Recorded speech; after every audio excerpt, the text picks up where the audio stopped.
What is going on, guys? Welcome back to another video. This is �itsJustStuff, and I'm going to show you how to craft yours. Thank you guys so much for all of your support on my first couple of videos. We have done inventory management, a complete beginner's guide, and you guys went crazy in the comment section with support, just telling me how much these videos actually mean to you as a new player. And in this video, we are going to keep that same traction, and I'm going to show you your ammunition recipes. I'm going to show you the ins and outs of weapon crafting. I'm going to show you the ins and outs of armor crafting, where you need to find everything, and what you should be looking for. So if this video interests you, please do me a favor, smash that like button, consider subscribing to the channel. It really does mean everything to me, and it doesn't cost you even a single penny to do so. All right, let's get into it. So the first things first, we are going to go over each caliber, and I'm going to talk to you about my preferred recipes, and then we're going to talk about what you need to craft each of said recipes. I also would like to talk about the budget friendly. So like when you're first starting out, what ammo should you be trying to craft as soon as you're able, and what should you be focusing on to get there? So first thing, I can't even say it enough, it is very, very crucial that when you are offline in your workshop, you are hitting the coal, you're hitting all of your smelting, you're doing your metal working, because you're going to find all of these ingots. You have to turn them into these materials that you need, right? And you need some materials to turn those materials into the things that you need. First things first, we're going to talk about 38 ammo. 38 ammo has a very light recoil, but it can have a very effective range and armor penetration, even with it being a low caliber ammunition. So the ammo that I prefer to craft is Smokeless. It is 134 damage, 9 penetration class weapon ammunition, and it is round nose, full metal jacket, lead tin alloy, brass case, smokeless powder, high charge, no lube, and high quality powder. The reason why I prefer to go this route as opposed to the other builds that some recommend for like high fracture chance and high bleed chance is because of this penetration class. Okay, if you are out there in the raid and you go against a kitted player and they have armor, this 9 penetration class means that you're going to be doing the full amount of damage against them, because 10 penetration class means you will break all armor. Okay, so that's 100%. So 9 penetration class means you are going to break through 90% of their armor, and their armor is only going to mitigate 10% of the damage that you deal. Okay, so that means of 134 damage, you're probably going to hit them for like 120 roughly. So that still means on the chest, if they have 185, you're gonna have to shoot them twice, right? If they have higher vitality, higher armor numbers, then that number is only going to go up, and the amount of damage that you deal is going to go down. Shout out to the last Saiyan Prince in the official Discord. I believe he actually created a chart. It's not that easy for me to understand, but I know some people have appreciated it. So if I were you, I would seek out his chart in the gallery section of the official Twisted Path Renowned Discord. And I'll go ahead and show you like some of the things that you're going to need for this. So you are going to need a bullet press, a powder measuring tool, a swaging press, your brass casings, lead tin bullet cores, smokeless powder number 5, coal, and brass sheets. You might be wondering, if you already have the brass casings, why would you possibly need the brass sheets? Well, that's actually because of the full metal jacket. So if I swap full metal jacket to naked, my penetration class goes down to 6, and my fracture and bleeding chance go up slightly, but my overall damage goes down so much that personally I do not find it as a viable ammo type. Not to mention, simply look at the overall range. Look at the range drop off. It goes down, like it starts dropping off probably 20 meters sooner, And in those mid to long range fights, if you're stuck with a 38 rifle, it's better to have as much range as possible. So that is why I choose to go with that. As far as finding some of your late game machinery items that you're going to need to craft Smokeless, like your bullet press, and then the bullet covers that we were just speaking of for Full Metal Jacket, you're going to need a swaging press. You are going to want to look at the high-end compounds. You're going to be looking for Fort Dixon, Barry, and the Iron Mine. Okay, those are the best places that you're going to find them. I personally have not found one anywhere else. I've heard rumors that you can find one at Lumber Mill, but it has never happened to me. Mostly when I go there, I find old vices for cans, and really never anything much better than that. So definitely bring some friends, choose to go attack the higher end compounds. I would recommend when starting out to definitely target Dixon as much as you can, because that has given me very many bullet presses. So I would definitely recommend starting there. A bullet press is the most rare machine that you will find, okay? But at Dixon, the possibilities of machinery that you can find are a drill mill, a swaging press, a bullet press, and you can find a sewing machine in the house. The sewing machine is in the house. The swaging press can spawn on the table next to the haystack. The drill mill can spawn on the table next to the haystack. And then the swaging press always spawns inside of the shed. As far as your Smokeless number 5, that is a very high hot ticket item, and there are alternatives that can work. I'm not 100% opposed if you run out of this to using, instead of high quality, going to regular quality and hitting up genuine Smokeless. Genuine Smokeless brings my damage only down by 6 and my penetration class by 1, and the range isn't affected nearly as much as if you're swapping to the naked bullet covers that we spoke about earlier, going all the way down to penetration class 5.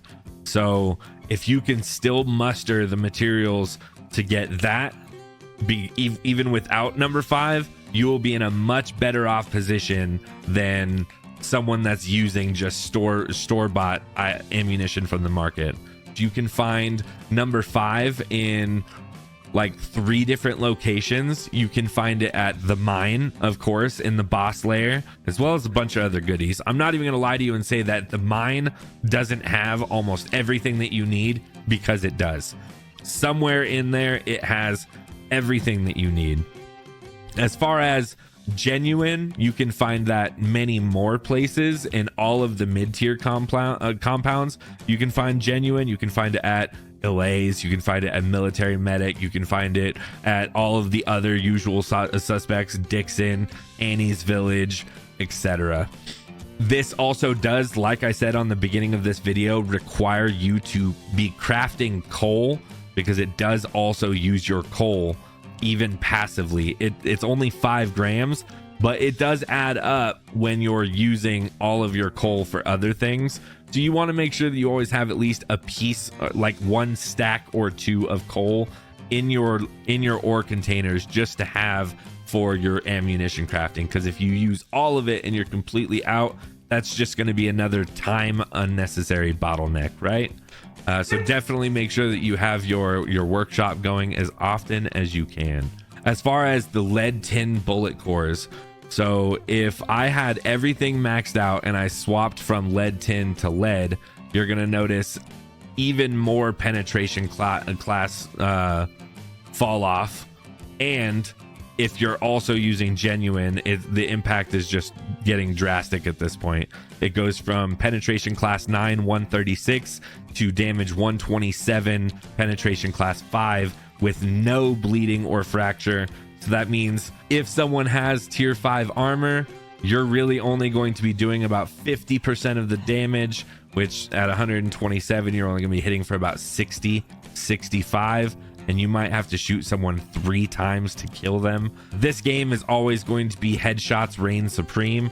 So if you're able to hit the headshots, definitely go for it. But if you aim for the body or end up hitting a limb a couple of times, you might become frustrated with how many times you have to shoot said individual. For the materials for lead tin alloy, it's obvious you are going to need lead and tin, and a bunch of coal. You're going to need 2 full ingots of lead, 2495 grams and 189 grams, and then you're going to need 233 grams of tin. So speaking of the tin, when you go to craft it, you'll notice that 1 craft of tin gives you 1608 tin ingot.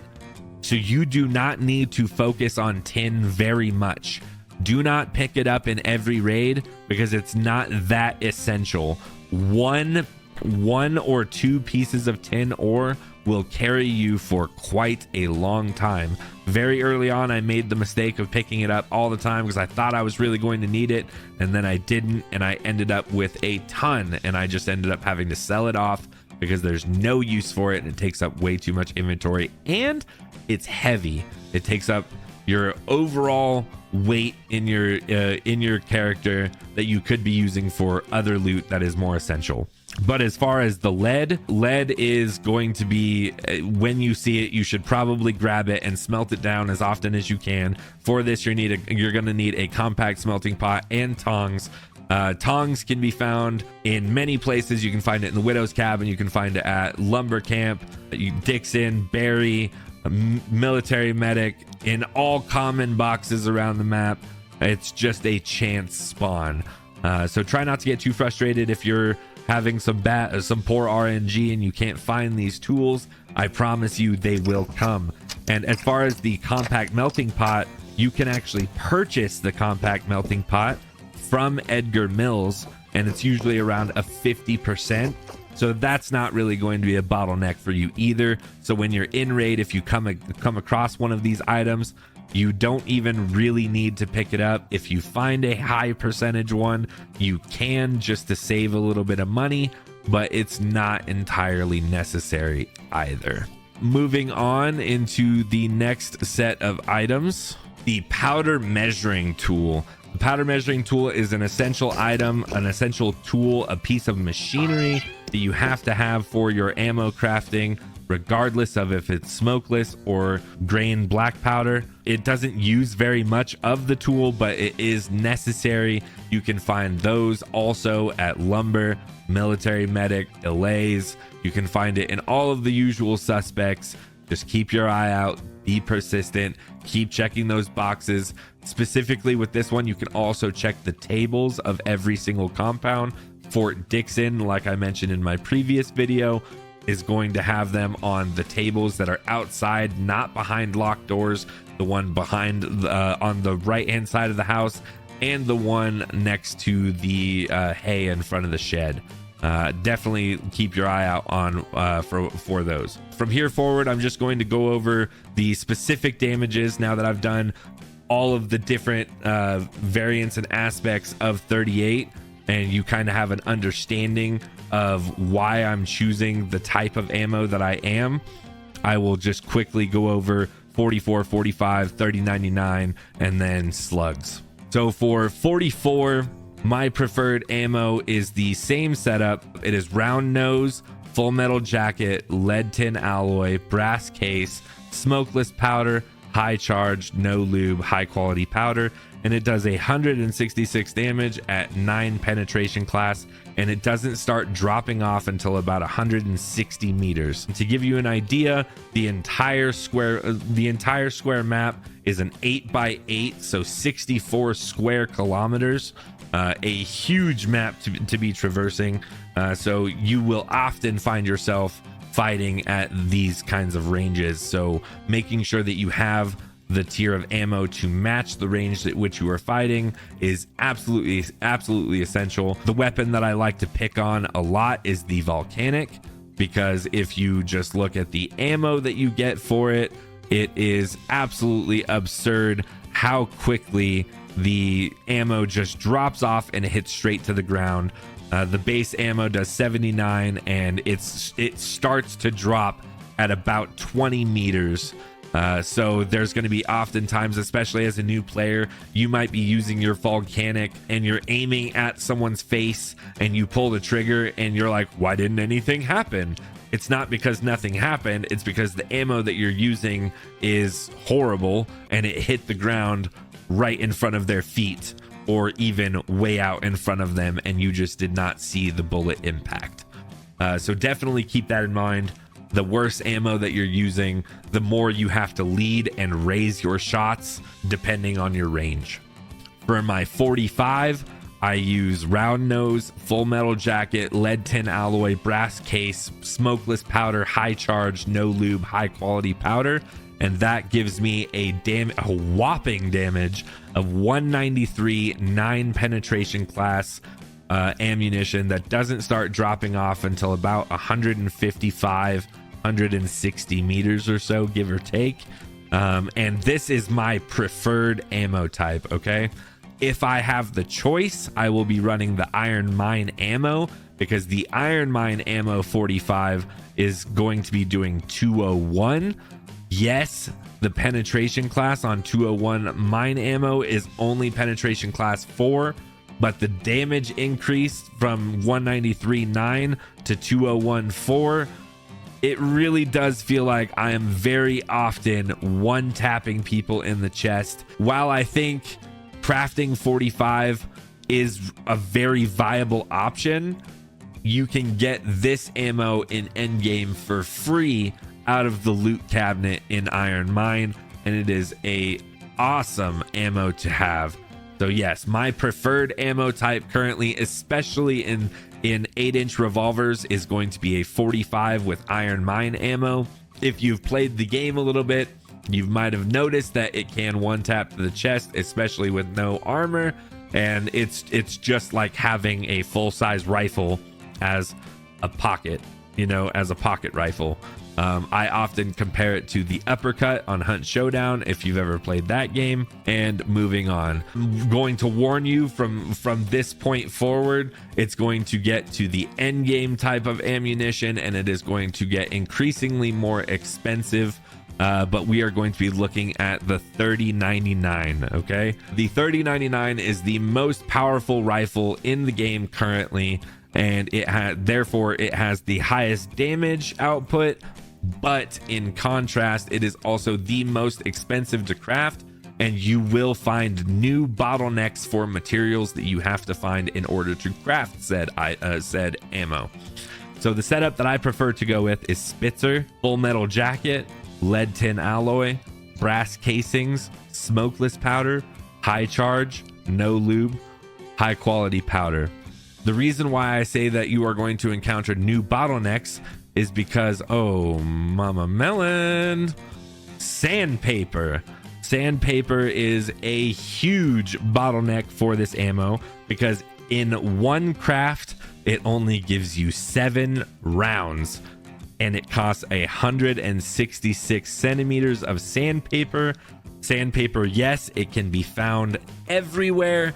I've found it even at the fishing stations. I've found it everywhere. You can find it everywhere. It's just a bottleneck because of how much you need of it in order to craft the best ammo in the game. Other than that, it's very similar to the other ones, except for the fact this ammo will now require a different molding tool. The previous ammos, when you were using the low-end types of ammo for crafting, it used a basic molding tool.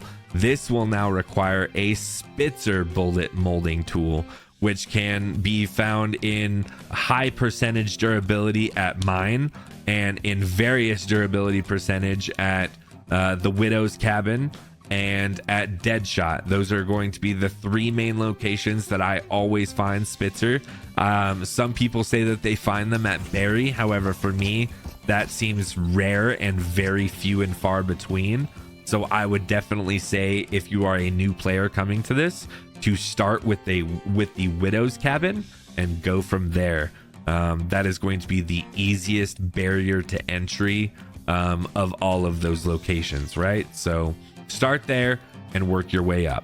All right, and another ammo type, another variant of 3099 that I see in people using in raid every now and again, that some may argue is better than standard 229 10 penetration class armor, is going to be the flat nose ammo. That's the only thing that changes, is the bullet shape is flat nose, and it takes the damage up from 229 to 231, but lowers the overall penetration class from 10 to 4. That is a huge difference for me. The only reason why I'm willing to sacrifice the penetration class on 45 ammo when using the iron mine ammo is because it's just that ammo that I find, not ammo that I spend my hard time spent crafting. You know what I mean? Like, if you're spending a lot of time crafting your ammunition, you want it to be as beneficial for you as possible, and this ammo costs nearly as much. The only difference is it doesn't require sandpaper. So I would recommend personally, just while you're out, loot everything, grab as much sandpaper as you can, and craft the best ammo in the game. But again, that's just my opinion. I want to have the best kill potential possible, and 229 10 penetration class is simply going to be the reign leader here. I mean, it is absolutely insane. I will say, with the 10 penetration class 229, if you hit someone in a shoulder, a leg, an arm, whatever the case may be, they will not die. It will be an instant blackout on their limb. Some might say that that's kind of lame, but I think it makes sense, right? It's blacked out. It can no longer be healed. If anything, if you somehow, use one of your expensive rounds and you shoot them in an arm or a leg, at least you're dwindling their capabilities of being able to get away. Because if you shoot them in the calf, if you shoot them in the arm, they are now going to be either very much slower when trying to head to an extract, or they are going to be in significant amount of pain and will have to use laudanum when they are ADSing their rifle, because they will have all of those coloration effects again. We are just going to move on from that now to the 16 gauge slugs.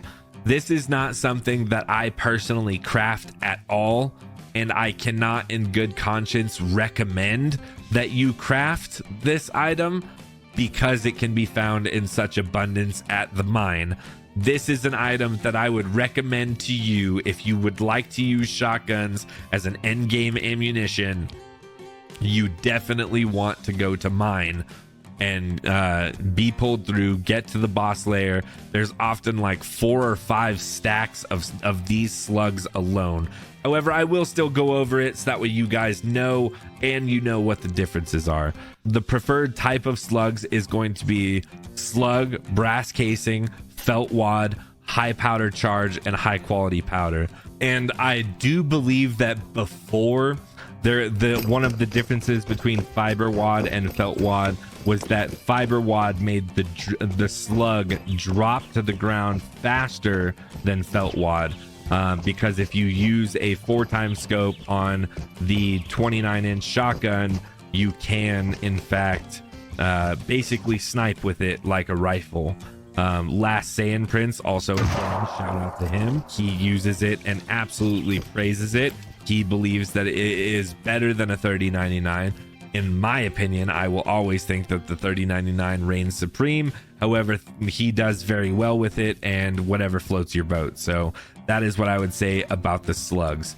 Now we are going to move on to some of the weapon crafting and what you guys should really be doing early on for your most effective, efficient, bang for your buck weapon crafting. All right, and starting off this category is going to be one of my absolute favorites. We were just talking about the 3099, the pocket bolty, the 4-inch pistol grip, no sight, no muzzle, no wrap, single round 3099 caliber hand rifle is amazing. I cannot praise this rifle anymore. It is so good. It's cost effective. You can buy ammo from the shop that does like 175 damage. You can buy the low tier ammo that does 133.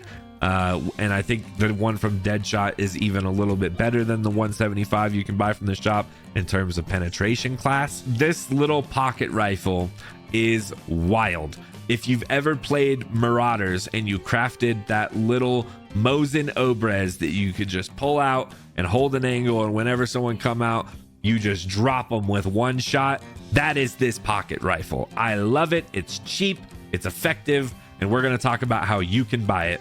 Every single thing on this craft can be purchased from the marketplace except for the single shot bolt frame, and we will get to that in just a moment. So if you go to the market, and these are things that I truly personally believe you should be purchasing every single time without fail. You want to go to William Thompson and you're going to pick up the drilled blank 9-inch barrels, because that will be used for your 4-inch barrel on your 3099 pocket bolty. Then at James Harrow, you are going to want to pick up his pistol grips. I purchased them all, so they are not here right now, but I highly recommend that you grab those. And the last item that you're going to need is actually going to be from Edgar Mills, and it's going to be the screws. You will not only need this just for the pocket bolty, you will use screws in every single one of your weapon crafts of all variants, whether it's a shotgun, a revolver, a rifle, whatever the case may be, you are going to need screws.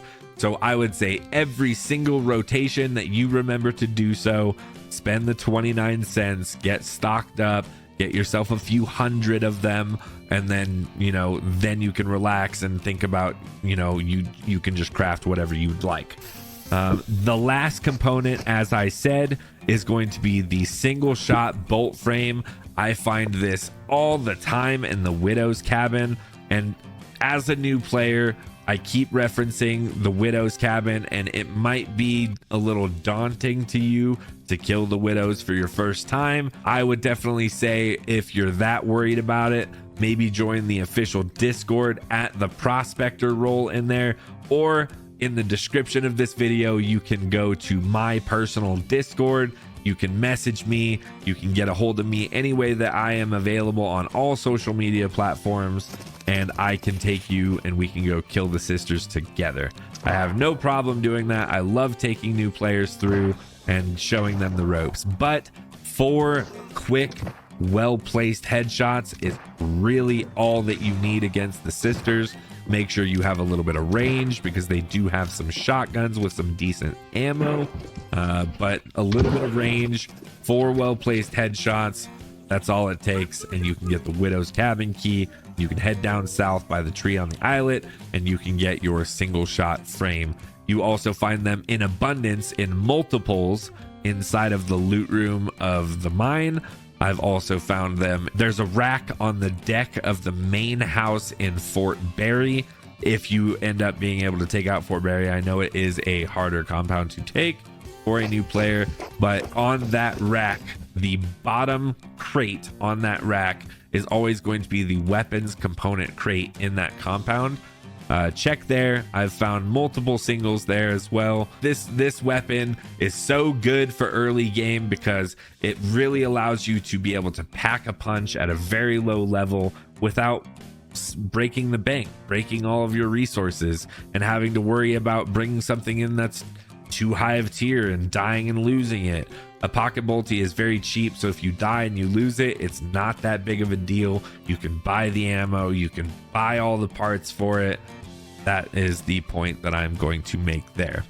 Now we are going to get into the revolvers. This is going to be a much longer section, and I do apologize for that. This video is probably going to turn into a little bit of a longer one, but I do feel like all of this information is essential for you to know, and thank you so much for being here. So my personal preference is going to be single action revolvers. Double action is viable in certain circumstances. I like double action up close when I'm hip firing, but when I'm using a traditional rifle, that is when I am using a rifle at range. I do not usually try to use a rifle at close range. If you are that guy, you can do so. And again, in the market, you can purchase single and double action frames from James Harrow, and you should probably purchase them on every single refresh. As you can see here, 5 firearms components racks, and they are all absolutely filled with barrels, stocks, cylinders, frames of every kind, mufflers, scopes. You want to collect as many of these things as you can to master your weapons manufacturing. So we are going to go ahead and start off with, if you're a new player, what is the first thing that you want to get started crafting?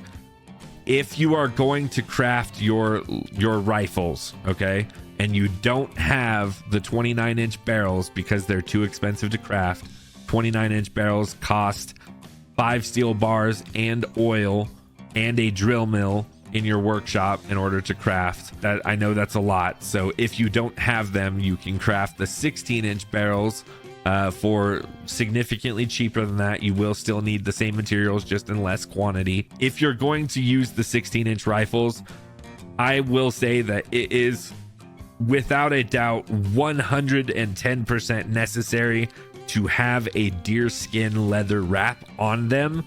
So you will need to go hunting for deer, or you will need to go hit the teepee settlements to get your deer hide. The reason being is if you click show result and you remove the leather wrap, the spread is significantly wider in all directions. And what that means is you can be aiming at one specific spot and it can go all the way around it like a bloom circle, and you're not hitting your target. And at range, that matters. So even a little bit of off in the wrong direction is a really big deal. So I will definitely say you want the leather wrap on if you're going to be using 16-inch rifles, but you mainly want to be using the 23-inch rifles as soon as you can. We're also going to talk about the difference between a straight grip and a semi-pistol grip. The semi-pistol grip for these rifles is not going to be as effective for some things than the semi-pistol, and vice versa. And just as a heads up, the semi-pistol grip and the straight grip are both going to cost you walnut logs. You are going to need 6 1,320 gram stacks of walnut log, 330 milliliters of oil, 2.4% of a chisel tool, and 45 centimeters of sandpaper to make 3 straight grips. You can bring that down a little bit. However, I really feel like it's not that necessary. You can find a lot of oil at lumber next to the machine, and you can also find, like I said earlier, sandpaper nearly everywhere. Just save a little bit extra of your sandpaper for crafting your grips, because they are necessary in your weapon crafting. So the semi-pistol grip is going to ruin your spread on the 16-inch rifle. So I would definitely say, if you're going to be that guy that uses the 16-inch rifle with the wrap, you're going to want the straight grip 100%. Yes, the semi-pistol grip does have a little bit increased on your reload time, but everything else is a gain. The semi-pistol grip has a reload time of 1.3, and the straight grip has a reload time of 1.5. The draw time for a straight grip is 0.7, and the draw time for a semi-pistol grip is 0.5. The aim time for a straight grip is going to be 0.4 seconds, obviously, and for a semi-pistol grip, it's going to remain the same. That being said, just because of the spread issue, I'm going to recommend the straight grip on anything less than a 23-inch rifle, because you can make an 8-inch barrel revolver and then put a stock on it. They are not the best. I will say, if you're going to use these early on, the 44 is probably going to be the most consistent in terms of recoil, accuracy, reload time, draw, all of those factors that we just discussed. But as you can see, if we just increase this to a 23-inch barrel, look at that spread difference. Look at that spread difference. It is absolutely insane. And now getting into the muzzle. The muzzle is something that I have often argued about with other seasoned players. So the current muzzle velocity that's added on your rifle without a muzzle is 145 meters per second. If you add a muffler, it reduces your muzzle velocity to 45 meters per second. However, me personally, I do not see that as an issue, okay, at all. Let's just go ahead and take the 45 ammo as an example, right? We're looking at this 201 mine ammo, and it has a speed of 447 meters per second. If I pair that with a quiet 45 rifle, I am going to get another 45 meters per second, or a grand total of like 502 meters per second. When you're talking about how far away you're going to be fighting someone, that velocity is not going to matter. Where you shoot is where it's going to hit when you're talking about end game ammo. All right, it's for velocity. For velocity, we're not talking about penetration, we're not talking about damage, we're not talking about fracture or bleed, just for velocity. So I would definitely say if you have a muffler, it's always good to throw one on, because it reduces the range at which AI will aggro to you, which can make attacking a larger compound that much easier.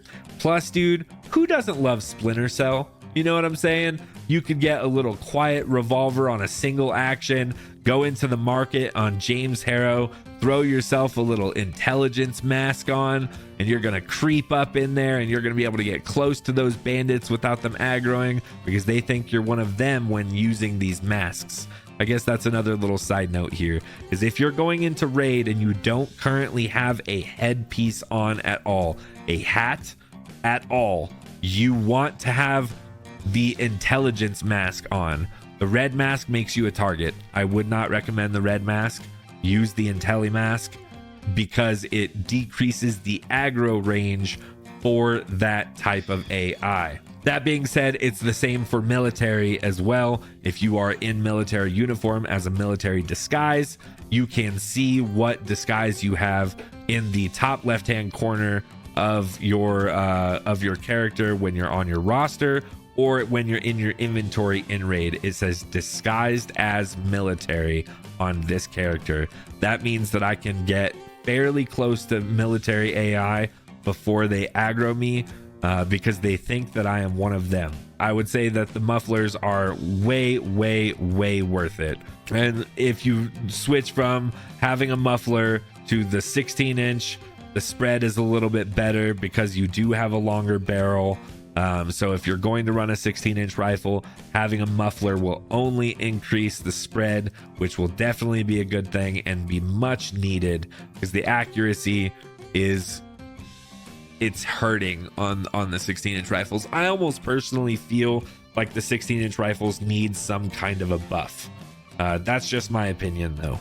As far as other weapons that you can craft, I am personally not going to go over the pepper box. There's not much to it. It's very cheap. You can buy all of the items from the market, buy your screws, buy your screwdriver from Edgar Mills, buy the pistol grip from 𝐷𝐴𝐻𝐿, buy the double action revolver frame from 𝐷𝐴𝐻𝐿, and you can craft it.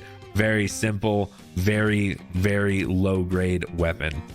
As far as your shotgun, I'm always going to recommend the 29-inch barrel for the shotgun, because of its range capabilities. However, the biggest downside to this rifle is how much it weighs.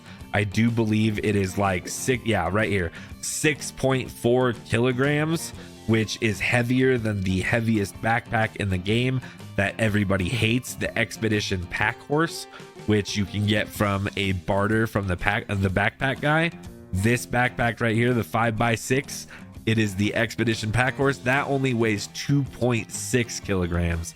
So unless you are high leveled in renown and you have a character on your roster that has some form of increased carrying capacity, like this brute strength with the 75% increased carrying capacity, or a railroad worker that gives you the plus 50% carrying capacity, I cannot in good conscience recommend that you run around with this shotgun.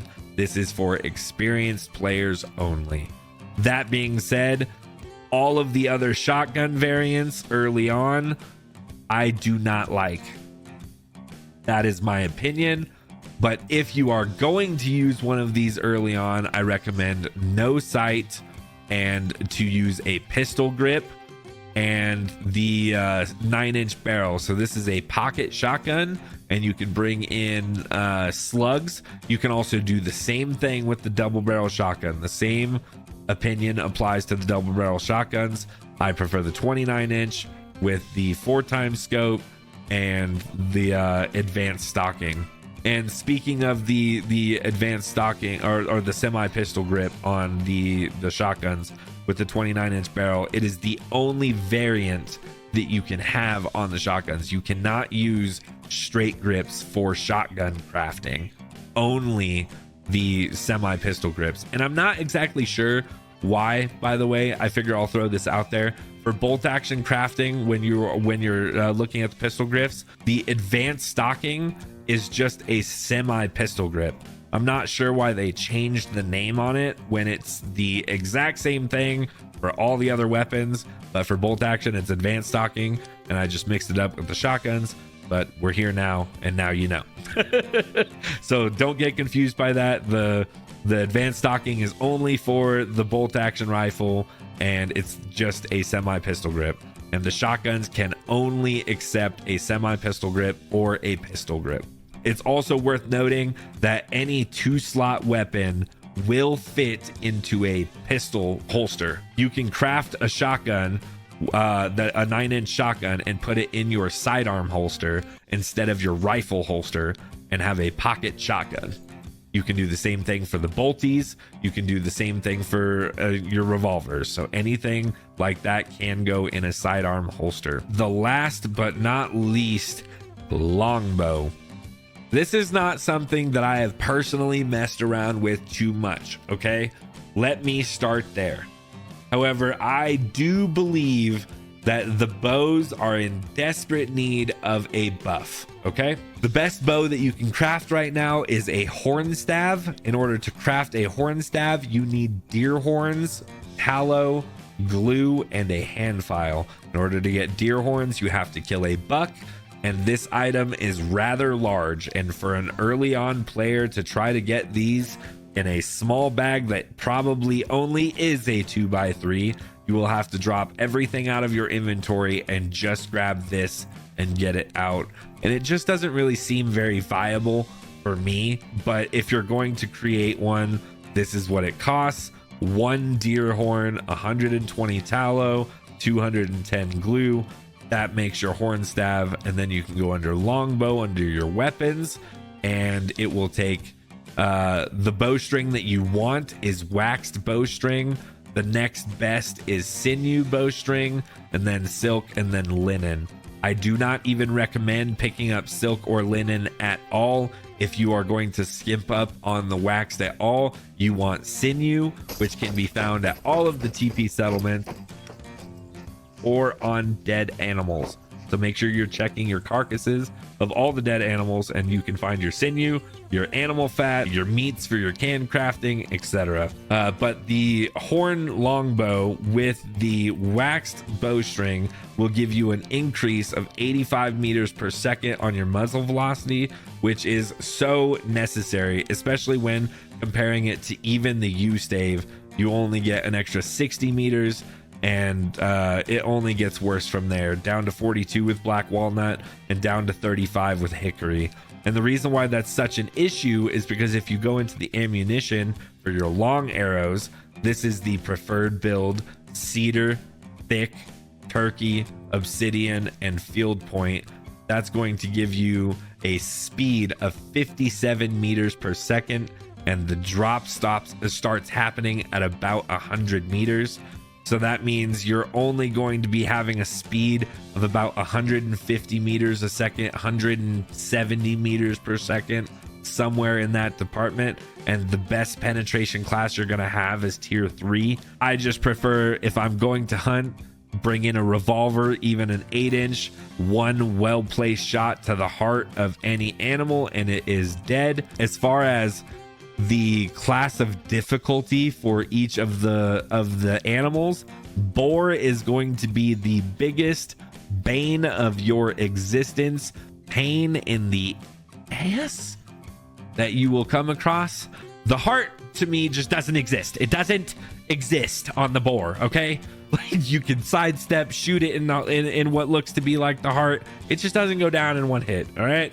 Even if you're using 229, 3099 and you shoot it straight in the face, you will not one tap the boar. You have to shoot it twice, okay? And if you're using low tier ammo, you will have to shoot it multiple times. That being said, I recommend you get all of your boar hide early on from simply taking out the TP settlements and getting it there, or go in with a team and specifically look for these animals and kill them together, because they hurt and they do be sucking. And last but not least, guys, I mean, that's pretty much going to be everything for ammunition and weapon crafting. The last thing I'm going to go over is armor, and I'm just going to quickly go over it because I've already spoken about the clothing a little bit in my last video for the apparel box crafting. But what I typically bring in every raid is going to be the linen jacket. The linen jacket is going to be your tier 5 military apparel. It looks like the blue military jacket that all of the military guys wear, but none of them have the tier 5 penetration except for the Barry captain. You can buy all of these items from the market again. So as soon as you are able to spare some cash, seriously make sure in all of the traders you are purchasing your necessary items for crafting your armor, your bags, your side bags, your rifle holsters, all of it, because you're really going to shoot yourself in the foot if you don't, and then all of a sudden you're at the point where you need these things and you don't have the material. So buy it as often as you can.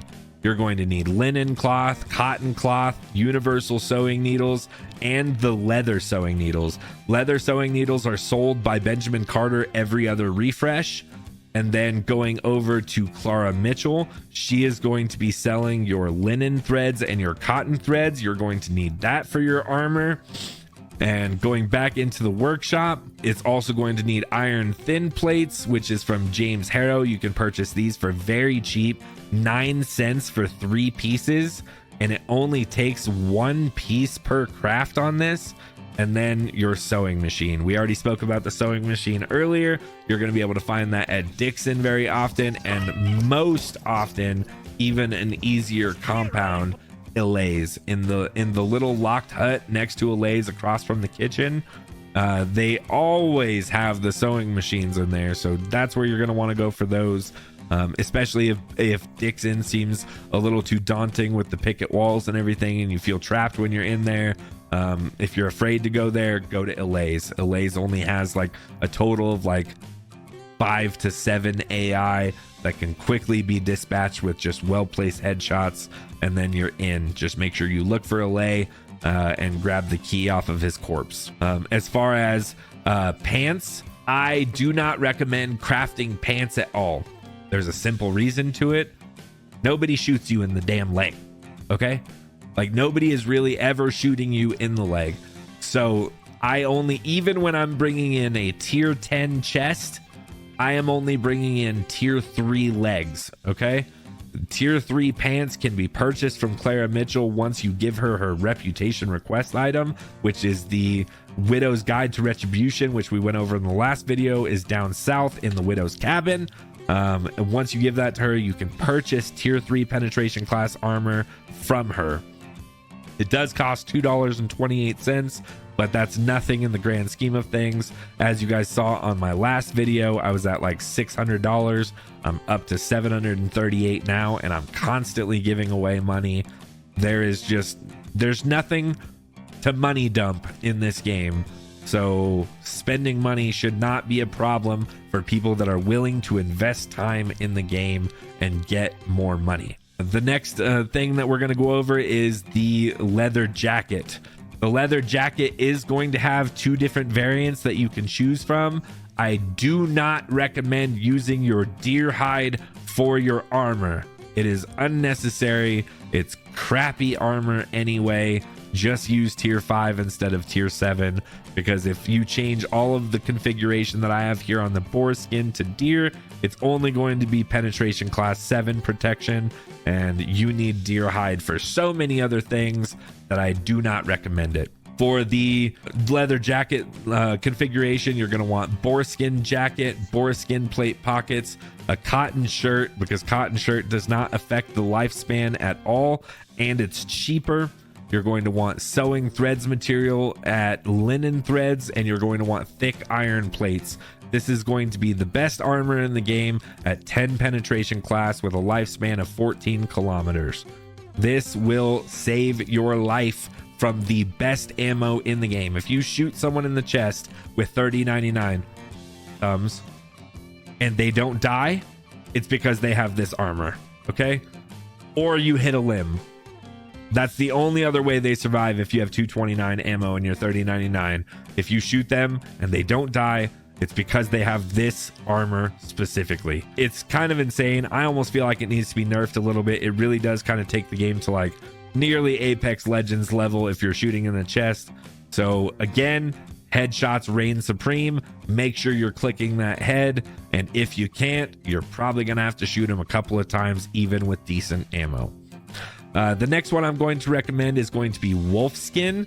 It is the exact same configuration except for you change it to wolf skin, and that is tier 9 penetration protection class, and it's going to have a lifespan of 15 kilometers. You're going to be able to find so many wolves at Annie's village along the river in Annie's village, in that like northwestern region, all the way to like northeastern region. You're going to find them, and honestly, the wolves, the way they move is very clunky. They are easy to kill. They don't hurt near as bad as boar, but they do roam in packs. So when you fire around near them, you're probably going to have to dispatch 4 or 5 of them at a time, but each of them will drop 1 or 2 wolf hide, and you need 3 per craft on here. So do that a couple of times with some friends and you will be well on your way to having some amazing armor to protect you from some very good ammo. Tier 5 armor is really all you need. You can take tier 5 ammo and go into the mine and be successful at taking a couple of shots. Make sure you have necessary heals, of course, and note that the AI in the iron mine have 1 tap capability. If you have no armor at all, they will shoot you in the chest and you will die. Their ammo at iron mine has normal fracture and bleed chance, but I feel like 1 in every 4 shots or so that you take from AI, you will end up with either a fracture or a bleed. Bleeds do seem very often, so come prepared with bandages and splints. That's also another very, very valuable note. And I guess since I briefly touched over it, we'll go into the gear crafting. If you are already out hunting, looking at backpacks, the backpack that you are going to want to craft as soon as you can is going to be the Traveler's Satchel. It's extremely lightweight. You can buy all of these materials again from the market, except for the sewing machine. We already spoke about sewing machine locations. Going larger than this is going to be where it starts to get a little expensive. However, I will say that the Wanderer's Haversack is my personal favorite backpack in the game because of how cheap it is to craft. It only takes cotton cloth, denim sewing machine needles, 400 centimeters of linen, and 1 deer hide for a 25 slot backpack. So again, hunting is essential. Deer hide is very, very important. You're going to need deer hide for all of your gear crafting and for your weapon manufacturing for the leather wraps. I personally do think that they need to add the ability to swap out the leather wrap on weapons for things like fox fur or rabbit fur, like the smaller pheasants, they should definitely allow you to be able to be used as a grip for a weapon. It doesn't make sense to me why they are not, but they are not currently. But that's pretty much going to be it, guys. Thank you so much for hanging out with me. I know this was a rather long video. If you got to this point, thank you so much for your support. I cannot even begin to say how much I appreciate all of you guys checking out this video. And if you could do me a favor and leave me some comments down below to boost us in the algorithm, get this video a little bit more exposure to some new people, it really would mean the world to me, and it doesn't cost you even a single penny to do so, man. I'll catch y'all in the next one.